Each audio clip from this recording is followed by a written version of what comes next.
In this episode, one entrepreneur laughed hard and the other cried hard. You want to know who laughed or cried? Keep watching.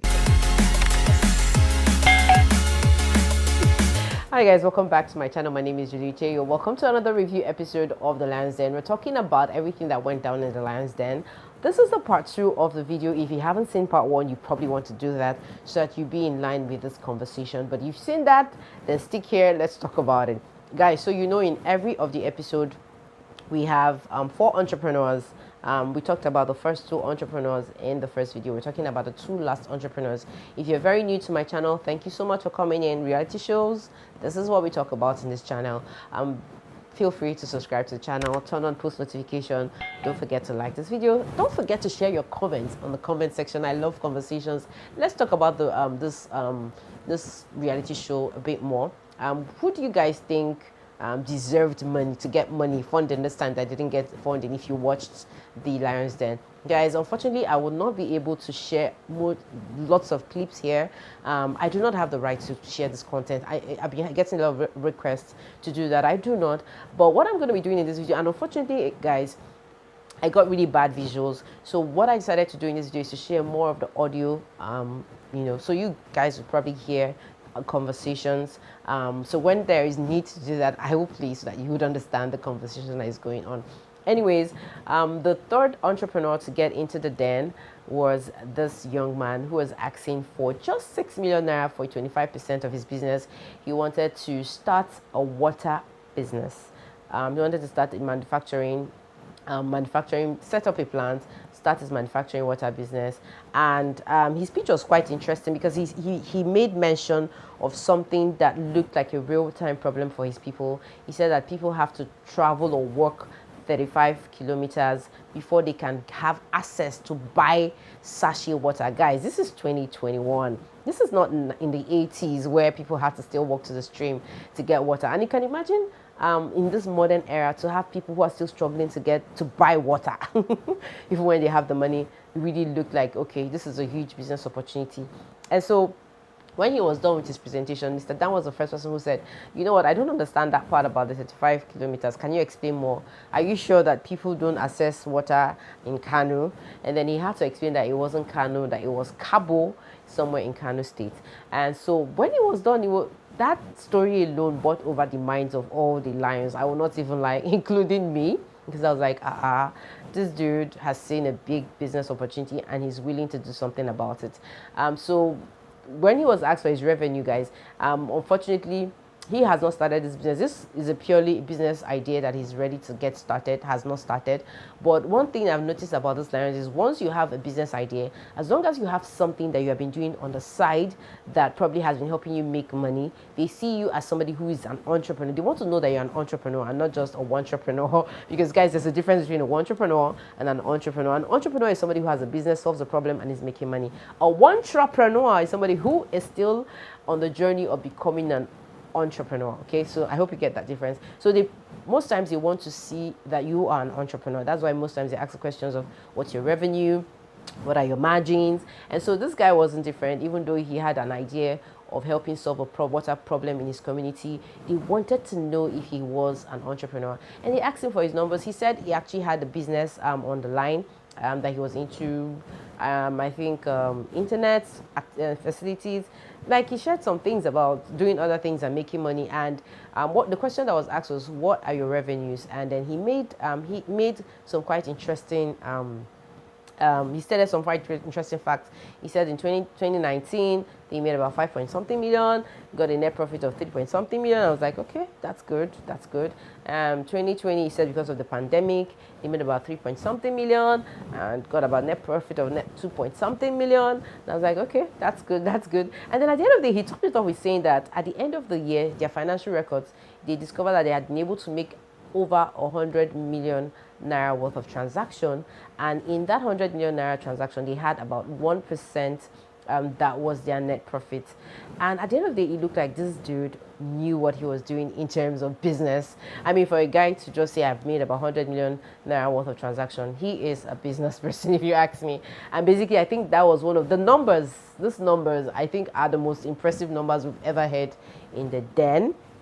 so far in the lion's den. So when he was done with that, one of the lions asked the question of, Mr. Dan went ahead to ask the question of, so this is your water plant, what do you want to name it? And he said sun.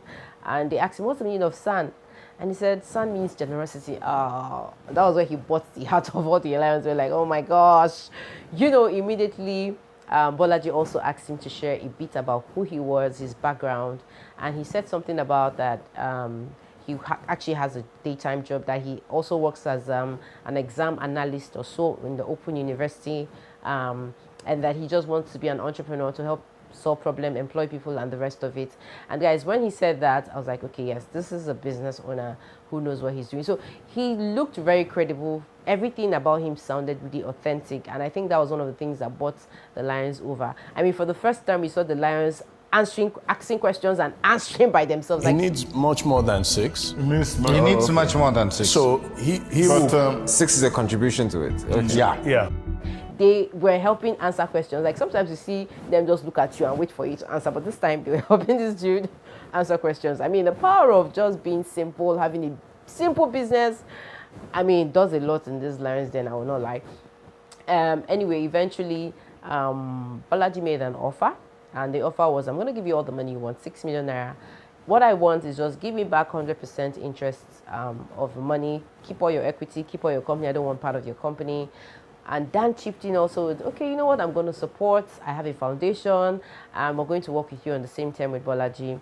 Kiari was like, you have good offers, go with them or whatever, but I'm out. Adenike also had to go out of the show. But guys, Mr. Paul came in. I would always say something, Paul is the shrewdest investor in that den. I'm not going to lie. I used to look at him with microscope like this, with my lenses in full 10D. I love that guy's business mindset. He's very power driven. He's very thorough. He's a very shrewd investor, I would say that. So he was the first person to say, you know what, I'm going to make you a counter offer. And everybody laughed. I think they were thinking it was a joke, but this guy meant business. He gave a counter offer and he said, I'm going to give you all the money you want, 6 million, for 25% of your business. And he said something, he made something, a very interesting statement. He said, you know what, we called a mall somewhere in Kano. He said, that mall, that's us. And then he said at the end of the day, Dan and Bolaji have foundations. They're doing this for charity. Me, I'm doing this for business. So if you want more value proposition, I'm here to give you more value proposition. Guys, I will tell you, it was a hot offer. Maybe you can ask them what other value can they bring to the table in addition to their money. Okay. Bolaji and Dan are not going to give them any value. They're just giving money. You don't know that I'm small magazine Gary. Guys, the last entrepreneur who got into the den was Sharif, and this guy was pitching his cloud sports business idea. He was looking forward to growing a subscription base, helping people watch content, sports content. He was offering a platform for free. Anyway, he came in with this big business idea. He was asking for 65 million naira for an equity of 8%. And guys, when he was done, for a fact, I would not lie, I did not really understand his business. I didn't understand his business model, but I was just trying to look out to listen to what the lions were going to say, to probably have a clearer idea of what he was doing and talking about. But Mr. Adenike made a very simple declaration that his presentation was one of the best they've had so far in the den. I would not lie, he was very precise, straight to the point, no too much drama, no too much talking. And yeah, like, it was pretty understandable what he was trying to do. I think he was trying to build a Netflix on sports channel or something. So basically the questions came in, after every pitch, there's always a question and answer. Guys, and for some reason, these two last entrepreneurs are very similar in a lot of ways. They were both pitching business ideas they had because they saw a problem in place. One of the questions they asked Sharif was, how much have you invested? And he said something about £40,000. Well, when that guy mentioned £40,000, I had to bring out my calculator to do the calculation. I was like, this is a lot of money. And when they asked him how much he had made, in fact, Dan is a sports, he is a sports icon, ambassador, if you want to use that word. And then he came, because I was really looking out for him to dissect this business and probably invest in it. Because if it was something really sound that was investable, he would have been able to be the first person. Like, he was the person I was looking out for to say everything about this particular pitch. So at the end of the day, he said, he asked a question. He said, he actually laughed. Like all of the lions laughed. Honestly. After this guy's presentation, because he looked like a big dream that he was pitching to them. So they asked him one question: have you gotten any contract in Nigeria, for example? Have you gotten any contract with the NBA? He said yes, and they asked him how much. He said there was no monetary value. They asked him about the female league. He said yes, but that they were still on the working term, and it looked like no monetary values. So I think at that point, Dan was like, what you're doing doesn't look like it's going to make headway. You know, you have, in fact, at the end of the day, Mr. Dan was very straightforward to saying you have no content, because you can't be saying you're making this, you've invested £40,000 and you've not been able to get something very tangible out of the business. And at that point, guys, I will not lie, it struck me like there was a big difference between this last guy coming to the den and the third guy who came into the den. Because I mean, this guy was just doing a pure water business. He actually had content. He had made money out of it. And it was more like, it's not about packaging. It's not about how you're coming to present this offer. When those people see a real problem you're solving, they would connect with you very fast. So unfortunately, Mr. Dan spotted a lot of things, and you guys know how it is. Whenever Mrs. Adenike spots loopholes in fashion businesses, it's always difficult to see an investor in the business. So this time it was Mr. Dan's niche, and you know, there was just a lot of holes around it. He opted out of it, and there was this very funny thing Mr. Dan said. Sheriff, and you've continued to tell stories without any platform to stand on. For that reason, Sheriff, I may see you in future somewhere, but I'll not be investing an amount. Mr. Dan left in a very harsh way. If I said, even if I see you on the road and you're coming to pitch this, I will not still invest. I was like, wow, that's hot. Paul also backed out. Paul was like, this is nowhere near a business, it's a wish. He said that he was going to be charging half of what Netflix is like. They didn't see a business in this business. That was basically the whole thing around it. And unfortunately, it was quite an emotional presentation, because this guy was crying right there in front of the lions. I'm clear in my mind that you have an interesting idea. Clearly might have legs, yeah? But given that something is early stage, you really want to find money, yeah? You've got to turn up, and you've got to turn up with the recognition that I have a bright idea. I've done a few things, but those things aren't worth $2 million, which is effectively, you know, the valuation that you placed on it, yeah? And if you want to raise real money, yeah, then you yourself need to have done a bit more. And you also need to be quite pragmatic about that valuation. I'm out. Thank you for your feedback. Very grateful. Thank you. Good luck. Good luck. Good luck. I felt really bad for him. But, you know, at that point, I was looking at this person as somebody who was very passionate about a business that he has not thoroughly sat down with a business strategist to look at his business to say, you know what, let's see how we can make money from this, apart from offering this for free. I mean, you guys know we have crazy sports fan. Maybe if he was bringing an extra value to the table, maybe he would have been able to monetize it. So guys, at the end of the day, this guy came into the den with a perfect presentation, perfect pitch, perfect look, great business idea, but they didn't get any funding. So guys, literally we had 4 entrepreneurs in the den who came in, and only one person, the only person who came in with the simplest business idea, with the simplest method, wasn't even too strong in answering questions. Like, I mean, when they were asking me a question about the depth of the borehole, he said he didn't know that the engineers will know more, but that he has the borehole in his house and is working fine. You know, simple answers got him his money. He got all the money he needed, which was 6 million. So far in the Lions Den, I think this particular episode is the episode we had the least funding for an entrepreneur.